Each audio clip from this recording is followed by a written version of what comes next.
Hey there, Vinny from Project Frugal. How would you like to have $1 million without even winning Lotto? Well, stay tuned. I'm going to show you how.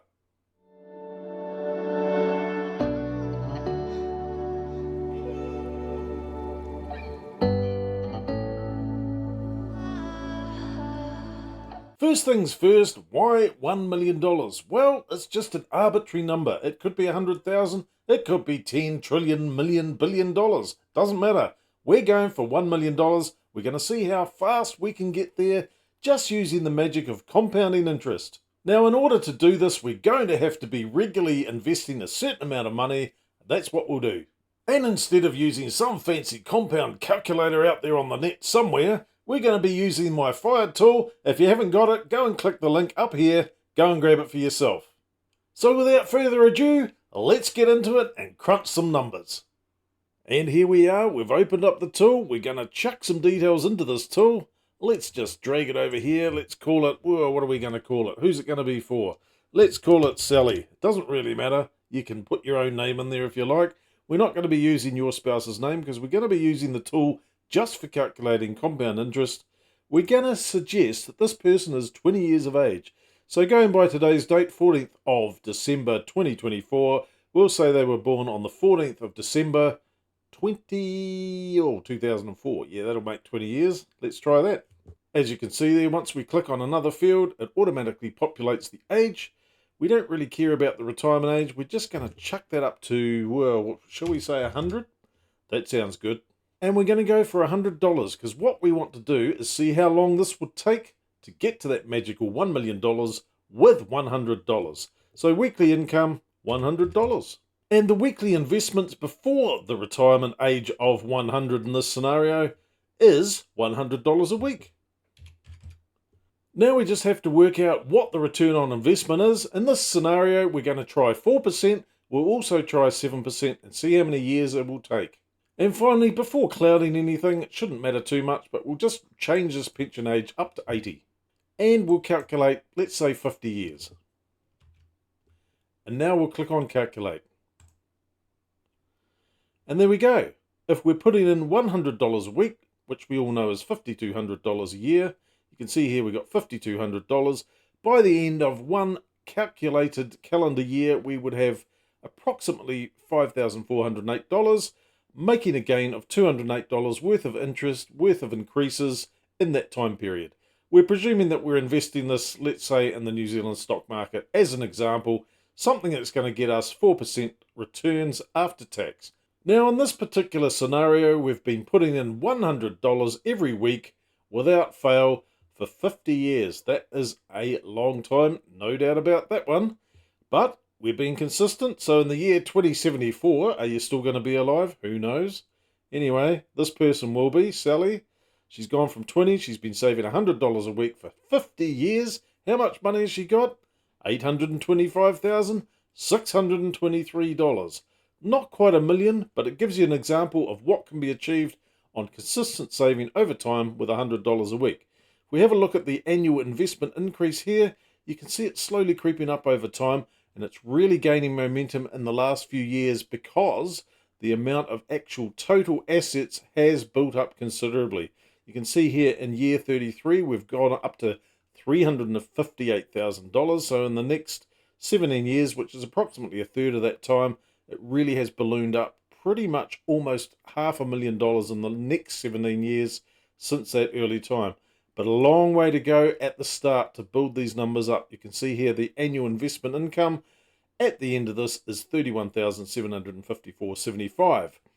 Now let's dial it back a bit. Let's change this to 7% and let's see what numbers we get.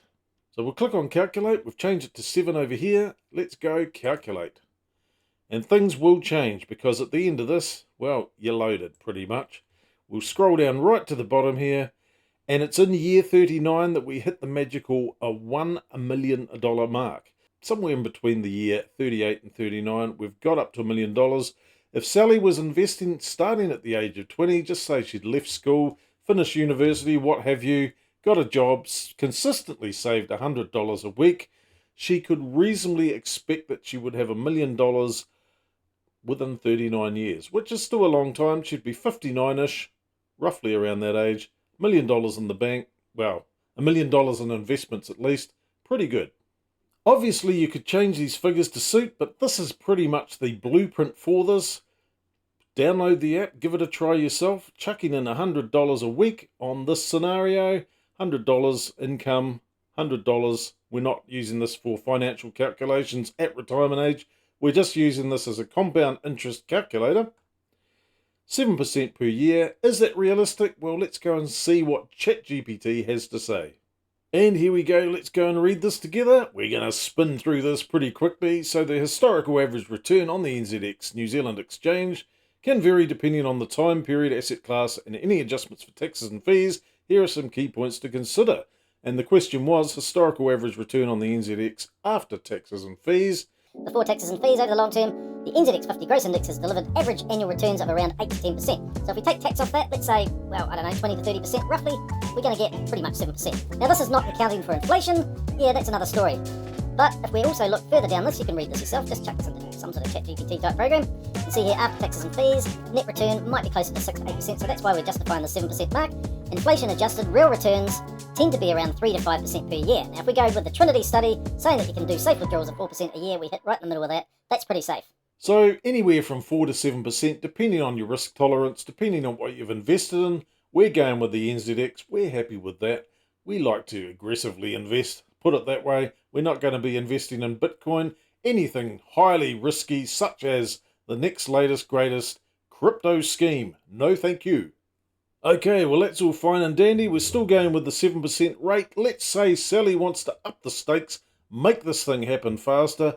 What would happen if she invested $200 a week over a long period of time, presuming she was getting a 7% after-tax return? Let's go and chuck those numbers in, and let's go and find out. So in this scenario, we're going to say her weekly income in this case, well, her investment income, should we say, $200 a week. We're going to chuck it down in this column here. Your weekly investments made before your retirement. Her retirement age in this scenario being 100. Hey, I didn't make the rules, but I did make the app, but let's go with that. So $200 a week. Let's click on the calculate. We've still got the 7% down here. Calculate. And lo and behold, now she's investing $10,400 a year. Let's scroll down on this. And look at that, up to year 30, sometime between the ages of 29 and 30, or 29 to 30 years into this consistent investing of $200 a week. Yes, it's a lot of money over a long period of time, but she's cracked the $1 million mark. She's earning approximately $79,000 a year in interest, in increases, and possibly capital gains, who knows? Well, we're just going with these numbers anyway.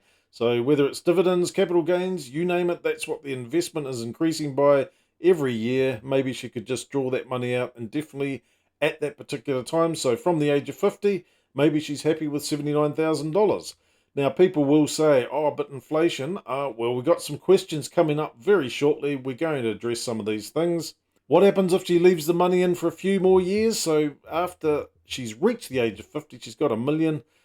It's literally only another 9 years. She's now got 2 million. So 9 years, that's the power of compounding, especially when you've built up a nest egg that's big enough to sustain itself. She's putting this money back in, and we're talking a lot of money. She's still investing the $200 a week, but all the interest she's gained is going straight back into the portfolio. And another 9 years, she hasn't even reached the age of 60, and she's making a load of money. So up to this point here, year 39 of this investment, she's making $145,000 a year just in interest and investment increases alone. Wow. So as you can see, this is the power of compounding interest. The more you've got, the longer you leave it in there, the more you'll have at the end of it. And if we are really stupid, let's go down to year 50. So Sally's now hit the age of 70. She hasn't drawn any of this money out. She's got $4.5 million. Whoa, I think it's time for Sally to go on maybe a well-deserved holiday at this point. So now it's time for some Q&A with my favourite friend, Ron. Let's see what Ron's got to say and see what the answers might be. Yeah, thank you, Vinny, but why not just win the lotto instead? Sounds a lot easier to me. The chances of winning the lottery are pretty minute, let's face it. So with New Zealand Lotto, as a good example, people put $1 in, Basically, on average, they'll pay out 55 cents on that dollar. Yeah, sure, some people get lucky, but it's literally just a handful of people. You're not going to get rich buying lotto tickets. You might get lucky, but it's highly unlikely. Extremely unlikely. Well, I'm no spring chicken. What if I die tomorrow? I could have spent the lot. What happens then? You might make it to 70, and chances are you probably will. The average age of people in New Zealand is roughly around 80 or so, 80 to 85 before they keel over and die. So it's better to have money. You can always give it away. You can give it to family. You can give it to friends. You can give it to charity. I'd rather have money than not have money. Put it that way. It's all too risky, all this investing malarkey. Oh, I don't know if I'm prepared for that sort of risk. Yes, you could lose the lot. No doubt about it. Investing is a risky game, but putting it under your mattress is even more risky because inflation will eat that money regardless of what you do. It's just going to eat that money away until you've pretty much got nothing anyway. Well, it's going to lose value over time, let's face it. And someone might go and rob your house, nick your mattress, and bang, everything's all over Rover. That's all right. My 150-year-old relatives are going to leave me a great inheritance when I get to 90 or 100. She'll be right. There's no point relying on any sort of inheritance because you can't live your life waiting for other things to happen. You've got to make it happen yourself. Chances are any sort of inheritance, maybe the people will run out of money that were potentially going to leave you inheritance. Maybe they'll give it away to someone else. Who knows? Don't rely on it. Bah humbug, money doesn't buy happiness. Yes, it's true. I'd rather be rich and happy than poor and happy. On the other token, if you're unhappy, I'd still rather be rich and unhappy than poor and unhappy. Investing sounds too complicated for me. I haven't got time to read all these books. Investing isn't complicated. Just put your money into something that's relatively safe as you're going to get, such as index funds or ETFs. Let the market do the work for you. Just keep on being consistent and put the money in, and over time that will grow based on historical evidence. Inflation will eat the whole lot up, no doubt about it. You don't want to invest because you'll have nothing left anyway. Yes, inflation will eat your money away, so if you've just got it sitting in the bank earning no interest, you're actually losing money regardless. So it's important that you invest your money so you can get a return on it that hopefully can beat inflation and you can prosper and build wealth over the long term.